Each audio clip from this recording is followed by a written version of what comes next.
speak the message you really deeply want to say, because there are people out there that really want to hear that message.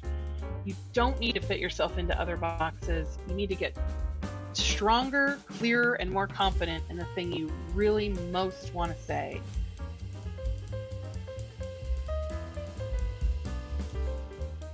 I'm Nick Armstrong, and this is the Founded in FoCo Podcast. Every episode, we get to talk to an innovative mover and shaker doing cool and fun things in our own community. And today, I am so happy that we have Amanda here. And Amanda and I go way back. Tell us about your business, Amanda. Welcome to the show. Thank you so much, Nick. Yes, we do go way back. It's really fun to have seen you in all your iterations. And I also have had many iterations of my work in my business, and today I come to you as a keynote speaker, and I'm still doing a lot of work as a speaker's coach. So that's my main business. There's a couple little offshoots and fun projects, as you also do, Nick. You like to have your fingers in a lot of things, me too.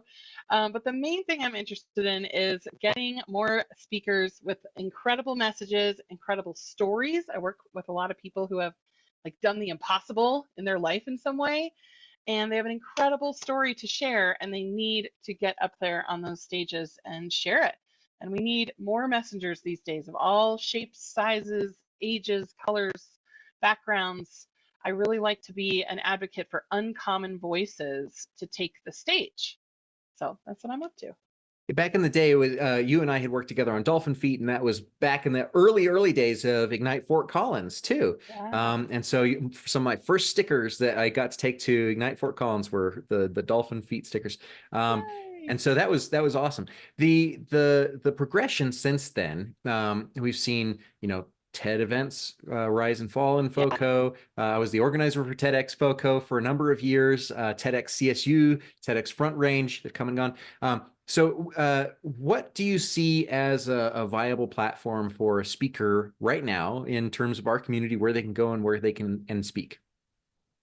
Yeah, well, that's a great question. I mean, I have definitely been on the path of providing places for speakers to speak, as you have as well. We are interested in giving people platforms to do this. So I have had some storytelling events, and what I've noticed is actually Fort Collins does a decent job of providing storyteller events. We like stories around here, which is amazing. So just they kind of, like you said, come and go with different names, but you just Google storytelling events and you're going to find some things. Also, we have the Moth down in Denver is a really good place to go that's kind of ongoing. And of course, the TEDx events are around. So you did one TEDx. I know you were doing the one at CSU, right? Through CSU, or? Yeah, I was TEDx FoCo. TEDx CSU was Hannah Toole, who was one of my employees for a little bit, and then she went on to do some amazing things at CSU and created a student organization for that the entire event. So it's now in the hands of the students. That's amazing. That's amazing. Another student-led event is TEDx Mountain Avenue, which is my alma mater, and one of my good friends from high school still runs it. And it's through Poudre High School. And the students get to choose the speakers. They do all the AV, they MC the event. It's really fun. So they're starting them younger and younger, and I love it. Folks have this maybe misconception that in order to be a good public speaker, you have to have sort of intrinsic traits that make you a beneficial speaker for other people to listen to. Is this true, or can you learn these skills as you go? Great question. I mean, I absolutely believe you not only can learn them, but sometimes it's better if you come with a mind that has some open availability to learn. How should I be on stage? What kind of things get me in my body and get me in my confidence and let me show up as the leader that I am? And actually, I think the tide is turning a lot to where we don't want to see someone perfectly polished with every and ah tucked away and only their best parts on the stage. We want to see realness, authenticity, someone thinking of what are they going to say exactly that fits this moment. You don't have to have things memorized anymore. We really want to see people show up in their passion, and yes, confident about what they're saying, but that doesn't mean only bragging. You got to get up on stage and be willing to share some of the toughest moments too. Because as I like to tell my speaker students, as the speaker, you're going first. So if you want your audience to have an aha moment, you got to show them the time you had an aha moment. Show them it's okay to not know something and learn it if you're wanting them to take that journey of, I didn't realize that before. Now I'm thinking differently and I'm going to learn it. That's what leadership is. Part of leadership is going first. There is an element of stagecraft, right, to some of this, that you don't necessarily have to polish every verbal tick out of your diagram, your talk, right? Just as this proves. Perfectly demonstrated. You're human. You're going to flub from time to time. Really, there are some things that maybe are better, these tips and tricks that get you to more appreciation or more applause or more laughs or other things like that. Those elements that you're after making an impact. What are some of the most impactful ways that you have seen and that you teach your students about in the realm of public speaking when they're first getting started? Yeah, well, one of the big things that we start out with is what is the story that's going to have the most impact? And how can you tell that story so that you're including all the relevant things and even some of the things that seem really specific or really detailed? Some of those things need to be in the story. We don't want like the biggest general broad strokes you could imagine, because our mind needs some pictures to hold on to. So like I have a client of mine, one of my favorite stories she tells is when this friend of hers took her down to the basement at her college. Everybody else was like away on spring break. They go down to the basement and she had grabbed this bucket of oranges from the cafeteria. And to get out some anger, the friend starts taking these oranges and smashing them against this concrete wall in the basement. And she encourages my client, the person telling the story, she encourages her to do the same thing. And they're just smashing orange after orange against this concrete wall. So that's like a really vivid image that you can imagine is something for the mind to picture like a movie and be in the moment with her, that she could gloss over in some way. She could say like, well, she helped me get some anger out, but that doesn't give us enough meat to hold on to. So that's what you're talking about, some kind of like the kind of story crafting things that you can put some intention on and have some outside eyes that say, hey, include this, but this other little detail of whether it was on a Tuesday or a Wednesday, like we don't care about that. We don't want you sitting on stage going, no, was it Tuesday at 4? No, because I had a dentist appointment and so it was Wednesday, and like which details to keep in and leave out is a huge question speakers ask me. I also know that you do a number of different programs just for confidence building as well. Tell us about some of that work and how did you get into that, first of all, and what sort of results have you seen as an outcome of that? Yeah, I do some stage presence work. So personal presence and amplifying that so that you are a bright light in the room, but without forcing it. Allowing your light to shine is different than like putting on all the bells and whistles, And so this work speaks a lot to introverts, okay? Because they are the ones that know like, oh, I don't know if I want to come out on stage and let everybody see me, okay? But I actually think the extroverts need it just as much. And I identify as an extrovert, and I really needed this work because I was doing the bells and whistles. I called it the Amanda Show. I was like putting on a show and in a way trying to hide in plain sight, because I'm just trying to get you to see all my best qualities and hiding my mistakes. And that was creating some very surface level relationships in my real life and also on stage, So I took on this presence work, and what it taught me was to, instead of only being aware of the words that I'm saying and trying to make the words perfect or maybe even my body move perfectly, this presence work actually helped me to quote unquote drop into my body, which used to be a really weird phrase back when I was learning this stuff, but now people know what that means. Like, bring some attention into your body, into the sensations. You can feel your feet on the floor, you can feel your hips in the chair. Just remember that you are an entire body's worth of energy.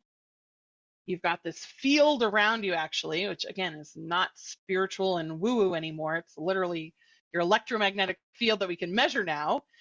And it turns out that your attention, what you have your attention on, drastically impacts this field, which drastically impacts how other people are seeing you, perceiving you, able to connect with you. So that's what presence work is to me. It's not performance and how can I pretend I'm more confident than I am in a given presentation, but it's actually mastering your physical body and your energy body, the energy right around your body that you're generating. It's mastering how that shows up and presents when you're in a high stakes, high pressure situation, which can be a stage or can be many other conversations in your life where these tools are helpful. 100%. Yeah. And it's Larry, who used to MC Ignite Fort Collins for us. Yeah. In a very particular zone when he would introduce speakers and he would say things. It was always authentic to him. It was never this performance. So I was training KCSU when I was a DJ on college radio.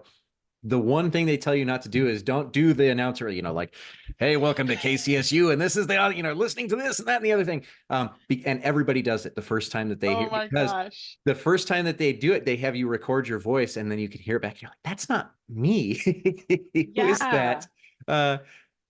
And as you said, this presence matters no matter what you're doing, whether you're on the stage as the performer or if you're behind the scenes as the organizer or whatever else.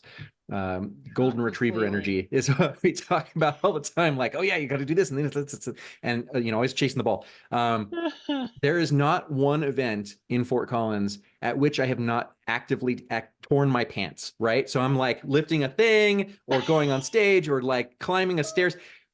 My jeans have torn asunder at every single event that I have been a part of. I did not know this about you, Nick. No, this is absolute truth.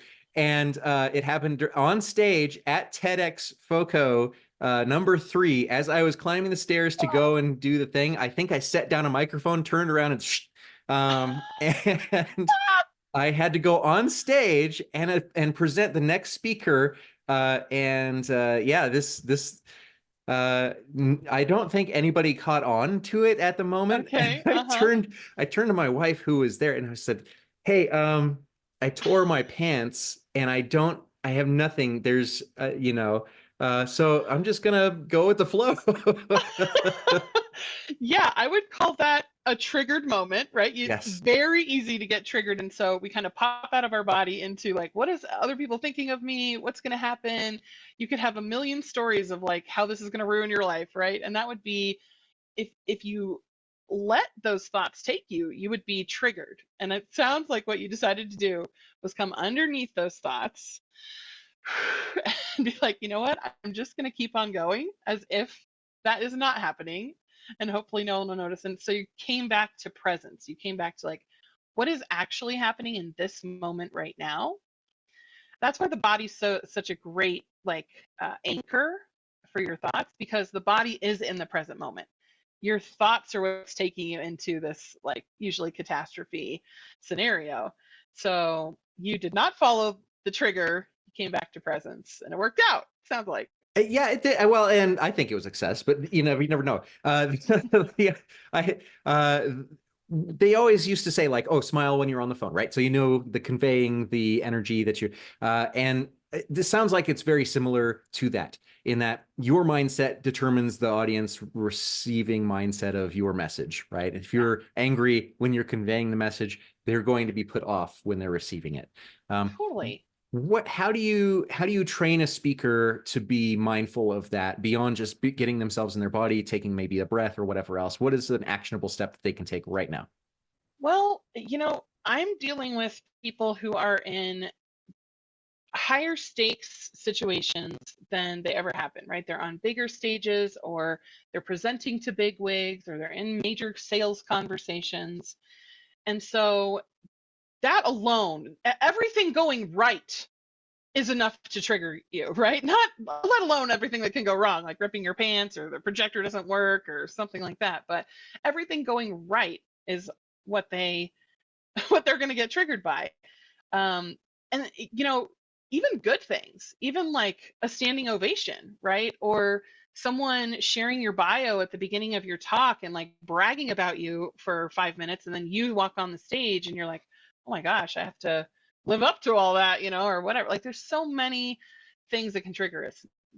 Scary thoughts, exciting thoughts.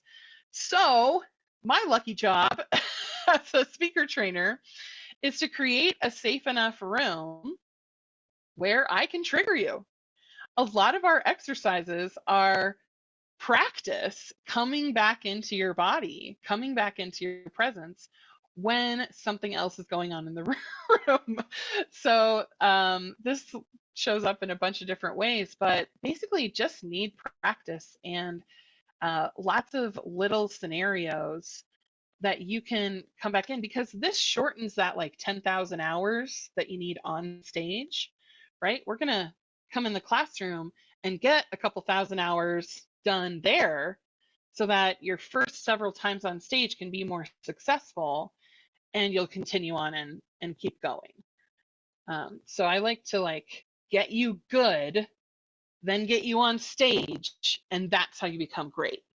And Gus Vuig, who is on a previous episode of this podcast, talked a lot about the importance of improv and other things, skills that you can use to send and receive in a keeping yourself in that moment and being receptive to whatever is happening, whether it's the microphone or the projector, as you say. And oftentimes those tech issues do tend to freeze up a speaker. So this is cool. You actually do the triggering of these speakers in the moment, like, look, your projector's not working. It's not pretend. Oh, look, oops, shoot, I pressed the button on the remote and all of a sudden it's blue screen of death on the wall behind you. Good luck. We don't really do anything that specific except for when they're speaking and things naturally go wrong, right? We had a little not actively heckling them from the audience, right? Actually, we do practice heckling. Excellent. Yeah, we do. I have 3 different scenarios, different types of hecklers, right? And so at first they don't know what type they're going to get and things like that. And as they do the exercise more, they start to be like, oh, I know that this type of heckler is coming. Well, guess what? That's very similar to the hecklers in real life. And they can be totally best intentioned hecklers out there. And they still, just go on and on too long in their shares or something like that. And so, yeah, you got to come back. So we practice some of the more social issues that can come up during the speech. The technology issues often take care of themselves, because when they get in the spotlight, eventually those technology issues are going to happen. And what I want to do with my speakers is I want them to be able to see all of the issues as the same thing. It's the same thing. It's something unplanned happening, and your job is to come back to the moment and see what the situation calls for. So I don't want them to ever think okay, well, I know what to do if my projector goes wrong, but I don't know what to do if my microphone goes off. No, you always know what to do. You have this one skill set that covers all things that are going to come up, and you're just going to keep increasing your capacity for anything to go wrong. Tell us about your talk at Founded in FoCo. What can we look forward to from your presentation? What can we look forward to? Who do you want in the room? Okay, who I want in the room is, of course, entrepreneurs. That's why we're here at Founded in FoCo, who are in high trust industries, which is a lot of people, but it's where it's not necessarily they're looking for just a job to be done. They need it done by the right person who's going to have some kind of trust. So I work with a lot of coaches, of course, but there's a lot of high trust industries that are financial planners. That takes a lot of trust, or someone who's taking care of a family member, a lot of trust. So high trust industry, come on in and learn how to get clients without social media, which is public speaking. You can do public speaking and your social media can be talking about totally other things. I talk a lot about my family and my adventures on social media. I'm not getting a ton of clients from social media. I'm getting clients from my speaking gigs, you know? So the biggest part of building trust and the three types of credibility that you need is your story. So that's what we're going to work on in both my talk at Founded in FoCo and also the workshop. So the talk, you can kind of get an overview and start to see your pieces. But by the end of the workshop, you're going to have your story dialed in, which I love that you're doing workshops now, because I love like moving people, forward in a talk. So there's 4 points of your story that have to happen. You need to tell your low point, your turning point, and your high point in a specific order in order to build the 3 types of credibility that you need to build that trust like pretty quickly. So. Well, this is the exact idea that we had in mind for workshops, right? Is that you can go into a room and you can listen to a presenter talk about, these are the best tips. This is what and you can write them down in your little notebook, and then you go home and then it's business as usual for the next year until Founded in FoCo comes back again. Now, if you get the chance to actually do the workshop with someone like Amanda, you can sit in the room and actually engage in the process, and it works out so much better for you. You can immediately level up your skills. So we're super thankful that you're going to be here, first of all, and that you're going to be speaking to folks on how to improve their presence in the community. Because as we know, if you leverage something like this in the community, you skill up, everybody benefits from it. Everybody in the community, anybody that business touches, interacts with, the clients, customers, their employees, everybody benefits from a level up in these skills. So the workshops are intensive on purpose and super useful for those reasons. I think we touched on this a little bit, but how did you get into specifically coaching other speakers and identifying that, not maybe only in yourself, but like for other people? And how did you make that shift, right? This worked for me, and it also, I think, it might work for other people. How did you put that process and that model together?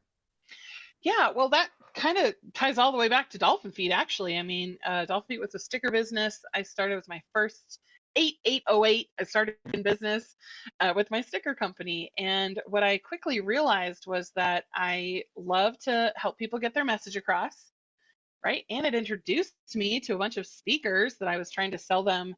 Hey, here's a sticker so that when you tell this great golden nugget, you can then give them a sticker to take home with them, right? And that was such like foreshadowing for my own life of like, I want to be that speaker, didn't know it at the time. So I'm like meeting speakers and meeting leaders in the community. Okay, great. I bonded with a great mentor, Rachel Jane Groover, who's an awesome woman in our community as well. And she took me under her wing, and I realized that the entire marketing message was actually really appealing to me. So I was a marketing coach for a long time. Loved messaging. Nick, you do that too in your world. And that's probably about the time we met, was when I was like transitioning there. So I was doing marketing. And then I realized that every time I would sit down for a discovery session with somebody to see if they wanted to be a client, right, I'd ask them like, so in all the ways we're going to market, are you interested in doing public speaking as part of your marketing? And if they said, oh yeah, I love to speak, I'd be like, great, we're off to the races. And if they said, nah, I'm good, I don't really like the stage, I felt my heart sink. Just like, oh man, okay, I guess we can do all the other ways, But I eventually caught the pattern and decided, okay, speaking is really where I want to be. And in fact, I looked at my business, and even though I'd been leading a group for 3 years, a weekly meetup group for 3 years, Conscious Business Connection. Do you remember that? Remember those days? So I've been leading this group for 3 years. When I put my shingle out as a coach, as a presence coach, I got almost nobody to connect with me. I begged 2 people, finally said yes to me, to my pity clients. They just took pity on me and signed up with me, And I was like, what the heck, man? I give you all this stuff for free. You're my community. But then when I ask you to pay me, it's just crickets, And so what I decided to do with guidance from my coach, Rachel Jane, is I said, okay, I'm going to put on 4 speaking gigs. Okay. 4 speaking gigs where I'm going to tell people the plan. I'm going to use this structure that I had learned, that I still teach a lot of. Use this structure. And with those 4 talks, I think that took me 2 months to put on 4 talks. Boom, I had 23 clients in little masterminds and group programs. And I was like, oh my gosh, speaking is the way to go. And so it went from there. You know, it just was like a match for me. And I think that that's another thing that I'm looking for in clients is speaking in particular a match for you? Is it something you just have to do? You just need to get up there and do. Because if it's not, there really are a bunch of other ways. I mean, just because you can get clients without social media, I mean, doesn't mean you should. Like, some people love social media and they should totally go for that. But if speaking is like calling you and it's something you know you want to do, where's my little thing? This is a word I made up for my clients. Most of my clients are clear speakient, okay? Not clear visual or clear audience, or they don't get messages from other ways. They stand up and talk, and that's where the juice is for them. Those are the people I typically work with, and they just need to hone and harness that power and make sure it's getting them clients and make sure it's getting them new gigs every time they talk. Yeah, that marketing mix can be tricky for a lot of business owners because we are always told, like, go and do Facebook, go and do Instagram, go and do TikTok now. And if that's not maybe in your wheelhouse yet, but you can connect really, you know, personally on one-on-one, that's where your fire is. And so if you spend all your time for marketing trying to figure out content for your blog or trying to figure out, like, oh, should I post on Facebook today? Hours and hours of this investment go by and you're not getting any return on it. And as you experienced, crickets when you ask for things in a certain way, but total gangbusters when you hear from on the other direction. And so I think it's a great lesson for a lot of entrepreneurs to really feel comfortable in their own presence, in whatever format this, whether it's a podcast, or whether it's a video, or whether it's a written long form blog post. All of those things are perfectly valid. And figuring out what that confidence marker is for you is key. Yeah, what you really enjoy, and some of like what you would do anyway, even if it wasn't good for marketing. You know, I think that clearing away a lot of the shoulds is sometimes our practice, and getting better at the things that light us up. I mean, just because something lights you up too doesn't mean it's going to solve all your problems. There might still be learning and growth and skills, but at least it's in the direction that you want to go, and you're happy when someone says, hey, speaking could get your clients. Oh, it can? Great. I love to speak anyway.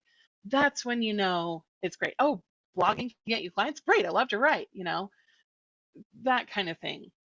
Yeah, Adam Eggleston on another episode of his podcast talked about the joking myth of work-life balance, and that whole people tend to perform better in their businesses than others. And so if you are all business all the time and this is the only marketing channel, that's the only operating channel that you know of for presenting yourself and your business, it just does not benefit you or the community at large. So Amanda, any last words of advice for a listener that you want to share with us and figuring out how to find their authentic voice? I guess my words of wisdom that have been hard won for myself as well is that speak the message you really deeply want to say, because there are people out there that really want to hear that message.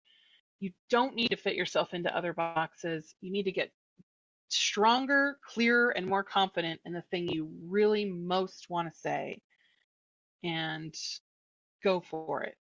Take the brakes off and do that. And it'll be fun too. Ideally. Where do we find out more about you and your business? Great. Yeah, you can go to amandafuel.com, just my name. And that's a lot of my speaking stuff. And please reach out to me. I think my phone number's on there. I'm a texter, I'm a Facebooker, I'm a LinkedIner. And so those personal connections, I can usually find you where you need to go. If it's me, great. If it's another one of my programs, great. If it's somebody else I know, I'm highly connected, as Nick, you are too, in the community. So I'd love to be a connector and an inspirer, a fanner of your flames in whatever direction you're going. But not to burnout. Correct. And you can find Amanda at Founded in FoCo, March 4th through 8th at the Fort Collins Senior Center, and also around at our workshops and throughout the community. And we've done that on purpose so that you get used to different partner organizations in the community that are helping to serve the business community as well. Amanda, thank you so much for joining me today. And thanks for being here. My pleasure, Nick. Thank you for having me. Thanks for doing this. And thank you for all your amazing work on Founded in FoCo and leading the charge on that. It's an incredible asset gem in our community. I love it. It's awesome. I appreciate that. And we have such an amazing team of folks and entrepreneurs, fellow entrepreneurs that have come together to do these, and or organizational leaders, the community, City of Fort Collins, all of these great people who are in and around this event. And it could not be done without them. And so I really, as a leader, I love the idea of like making sure that everybody is in the circle with you. So sure. Thank you for being here. And also, if you have other great entrepreneurial insights, you can visit foundedinfoco.com. You can download all sorts of things. You can join us on the podcast if you're an entrepreneur and share your wisdom as well. And we cannot wait to see you at Founded in FoCo, March 4th through 8th at the Fort Collins Senior Center. Hey, thanks for listening. I'm Nick Armstrong, and this is a Founded in FoCo podcast. For more great interviews like this one, join us at foundedinfoco.com.